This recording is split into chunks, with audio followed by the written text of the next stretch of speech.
that was Stray Cat Blues. I know it's got a lot of happy memories for you, Joe. And what I want to come back to is this idea that we have two ladies who were in the rock business with someone who was at the front of it, two famous people, but you managed to get involved in the business in some way. You were obviously not just along there as passengers. You actually actively got involved. Yes. I think from your book you were PA to Ronnie. For me, I had to be doing something. I mean, I know I was raising the children in a mad world and going on tour, and I was always making sure that I looked after Ronnie. Actually, it was Mick that came and said, Joe, Ronnie needs a PA. And I said, oh, he does? Oh, no. And immediately thinking, oh, God, who am I going to find? You and then applied for the job. And he said, you're here all the time. You might just as well do it, and we'll pay you. I went, oh, Jesus, being paid to pack, unpack, and organise his life. So I did that for, that's what I did right up until the end. But I also started my business when we were together, and then when we split up, really for me it was, I grew up really, which I needed to do. I needed to fend for myself and become my own woman, which I'd always thought before I met him I wanted to be that person. And then now this was the chance for me to come out of my shell and come out of behind his coattails and do something that I always wanted to do. So it was own right. Yeah. And so all that time, but over 30 years I was with Ronnie, it was just all about him, and then it was suddenly, woohoo, all about Joe. And Suzanne, is there an overlap? There's any similarities? Very, very similar. I totally identify with what Joe has just said. And I was in business before I met Alvin, and then it all got pushed to the background because you have to look after them.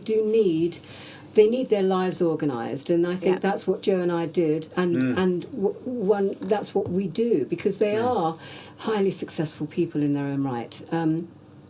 So you sort of you run the day-to-day things for them, and it's a lot to deal with. But we're multitasking. With it, yes.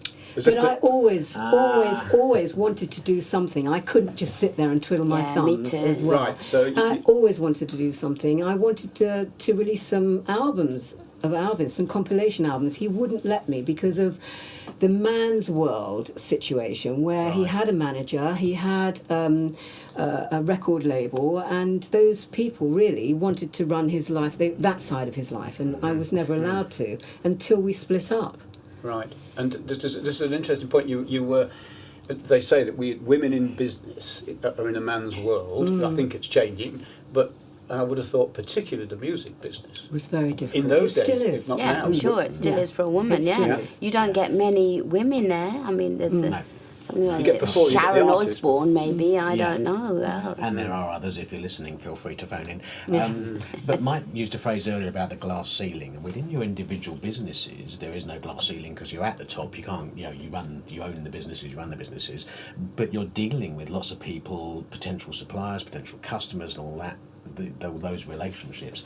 Do you find resistance from them to doing business with a woman, or do you feel it doesn't? My business, it's a woman's business, So my business is quite. Okay, the cosmetics, female. I'll agree with you. Yeah. The pop-up restaurant, perhaps less so. Being an author, definitely not just a woman's world. So when you're negotiating with a publisher, for example, do you bring in the sun? Yes, bring in the people who can negotiate. Yeah, bring in the sun, because so I you wouldn't outsource that. Yeah, that kind of outsource work. that. Yeah, it's important. But that's not about the fact that you're a woman and he's a man. It's about he's the business. Yeah, he's got the business brain. Even as a child, he was. I remember when we were quite broke in New York once, and going around the supermarket, and Jamie's adding up things. How much money you got, Mum? How much money? He was like 11, and I said, "Oh, I've got $170," and he's adding up things as we go along. You've got to put some of that stuff back. You've got to put some of that stuff back. He was always like that. So it's like obvious that he would be like that. And sorry for you, Suzanne.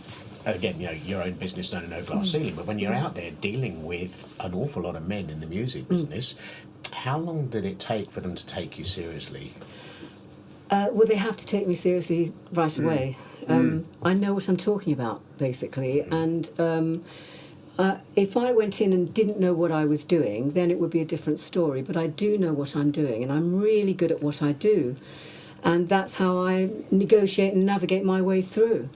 Which is just so, for someone like me who's so into equality and it's just so encouraging to hear that, and hopefully for listeners, and particularly for female listeners out there, it's also encouraging that the world is absolutely moving. And I think it helps to have confidence in knowing what if you know what you're doing, then you've got that confidence, and I think that projects, and people will take you seriously no matter what. And I think the same goes for men, and that's what equality is all about. And you know very much and are very passionate about organic stuff. Yeah. And so you've got the natural passion, and you're very passionate about the music business. Yes, and musicians. Yeah. Right, okay.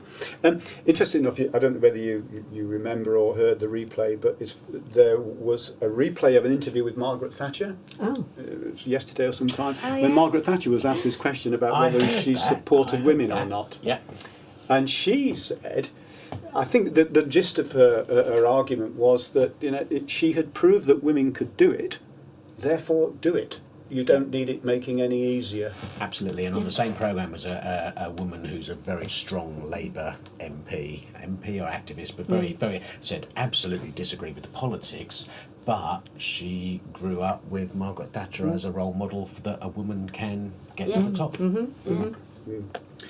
Is it time for some more music? Let's go for some more music. And whose choice is it this time? I think this is... Well, the going rotation is Suzanne's. Suzanne, indeed, and it's Wild as the Wind, David Bowie. Yes. What's the reason? I'm a huge fan of David Bowie, always was. Yeah. And that was recorded down here at Dean Street Studios, which was then called Good Earth, and Tony Visconti had the studio here then, and Tony Visconti to this day is still his producer. Right. And they recorded that down here, and we have a photograph of them all in here. I saw the picture on the wall just outside of a very young David Bowie. They have a very sort of early video recording of it. Well, it's not video, it's film, I suppose. Right, yeah.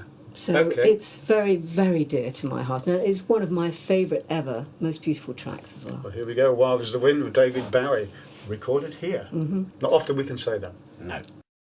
That was Wild as the Wind, David Bowie or Bowie. None of us in the David room Bowie. is... Bowie, we'll go for We're Bowie. running with Bowie. Ask him when you see him, Suzanne. If you're listening, David, feel free to phone the studio. Yeah, ring in and let us know how we should pronounce your name. I didn't meet him then, I didn't know him, so I didn't know him, so...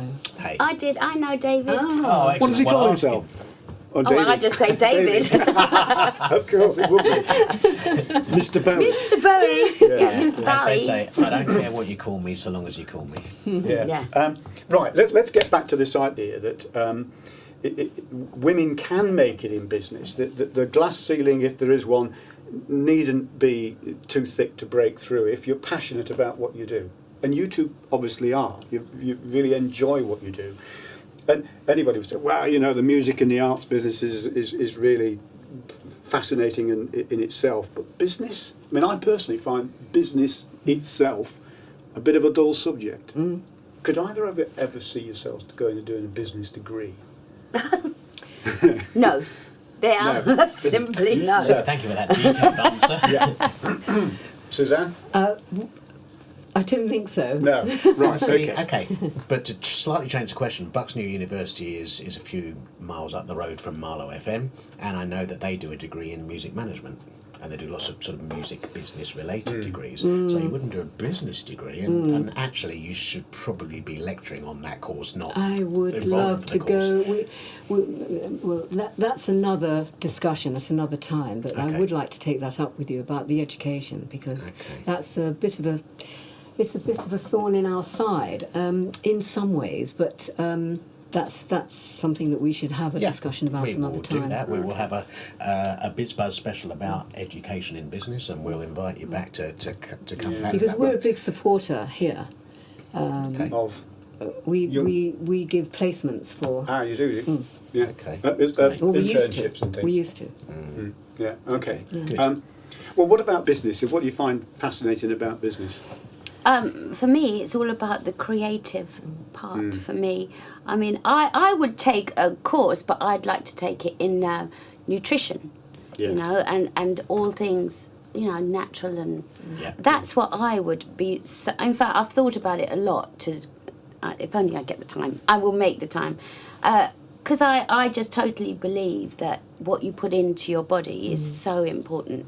You know, you can cure any illness from food. I believe that. You know, just change your diet and see what happens. But so for me, I have a great passion for that. So anything to do with that, I'm into. You know. Right. They do say if you something you're passionate about, something you really enjoy, you will find a way of making a success out of it. Yeah. Yeah. And that comes through loud and clear, certainly from Joe, and I think from Suzanne as well. Indeed. It's not about the money. No, Well, it's definitely not about the money. Yeah. For me, it's about changing people's whole way of thinking about food and health and you know, when you've got your health and you're happy, you know, you're happy from the inside. So when the day comes, which it will one day, perhaps when you eventually retire. I'm not going to retire. No, I'm you're going to do probably it not. until Okay, the well, day I drop. When the time comes when you're looking back and you Yeah. say, that was good. I was a successful businesswoman. So from the business perspective, what will you have done by then, or have you already done it, that enables you to say, I was a successful businesswoman? Well, for me, if I can look back and say, I have done something to help everybody out there, and then for me, I've been a success. Yeah. Right. Yeah. If I ever changed some people's minds about what they put on their body and what they put in their body, for me, I've done a good job. In business, they call it a mission statement, don't they? Yeah, absolutely. They call it. You have a mission statement. You just write Yeah. that down. You just develop Vision, your business mission as a- statement. Yeah. Absolutely. Do we have a mission statement, Suzanne? Oh goodness, I wouldn't know what a mission I want statement to teach the world to is. sing. It's supposed to be on a wall in a frame, and it's a mission statement is really it's capturing in just a few words what's it all about, what are you trying What's to the do. purpose? It's not the same as a goal. The goal you have a series of goals. Well, get into Harvey Nichols, get into their Yeah, goals. yeah. Mission is that they're all about one thing. All of Yeah. those goals lead to you achieving the mission. Yeah. So a driving force. It's kind of a Yes. driving force. My exactly. driving force is to hopefully provide musicians with the means to put food in their mouths and a roof over their head, Which is Yeah. basically, Yeah. because they get ripped off. And it's very, very difficult for them to navigate their way through, especially these days where people don't pay for their music like they used to. Yeah, it's so all it's even changed more so difficult. much, isn't it? And So there's the so live many events. musicians out there, so many Yes. kids that want to Really be talented. famous, Yes. you know. It's just incredible. But they're not But sure there's- what they want to be famous for. Yeah. You want to be famous for changing the way we eat. Yeah, changing the world. But the musicians that I come into, a lot of the musicians that I come into contact with, the young ones, are so passionate about the music and the writing that they have to be able to provide that for the world, and it's trying to give them the means. A lot of them don't actually want the huge fame, but Yeah. they do need to survive, and all they want to do is to play their music and survive, and that's a critical I remember an interview with Michael Parkinson, I think it was, asked Sting. You made a lot of money out of this, Sting. What would you done if you couldn't make money out of this? I don't know. I'd probably been a milkman, but I'd still be singing. Yes. Yeah. But that's the He case. does. And you'd still be doing organics. Yeah. You would have found a way into it somehow. And you've stayed in Yes. and would find a way of helping Yeah. musicians. And isn't it great that you've been able both to take your passion and actually earn some money out of it? A lot of people take their passion and it becomes a hobby, but you've actually turned it into a business. Yes. And there's a couple of things. One, if you're a woman, you can do that. That needn't stand in Yes. your way if you're passionate about it. And two, get people around you who Yes. do the stuff that you find boring. Yeah. Yes. accountancy. See, and- I've got Jane that does all sorts of, the bits that I can't do. Absolutely. And I've got Jamie. Is it time for some more music? I think we should it is. definitely have a piece of music. Yeah, Joe's choice, "Mercy, Mercy Me" by Marvin Gaye. Yeah. Yes. Now, this song, when you listen to the words, it's so relevant to today because it talks about radiation underground, the fish, the oils in the sea. It talks about the mess of our planet. And this was done over 30 years ago. I'm going to listen to this. This was done over 30 years ago, and we still haven't done a bloody thing about it. Except we have made it worse. Yes, except we've made it We're quite good worse. at doing And that. Marvin Gaye was singing about it then, and for me, this song, God, I remember when I first realised what he was saying, and I thought, oh my God, he's so right, Marvin, you're so right. So I love this song. I just Great. adore this song. Great. Well, let's have a piece of Marvin and let's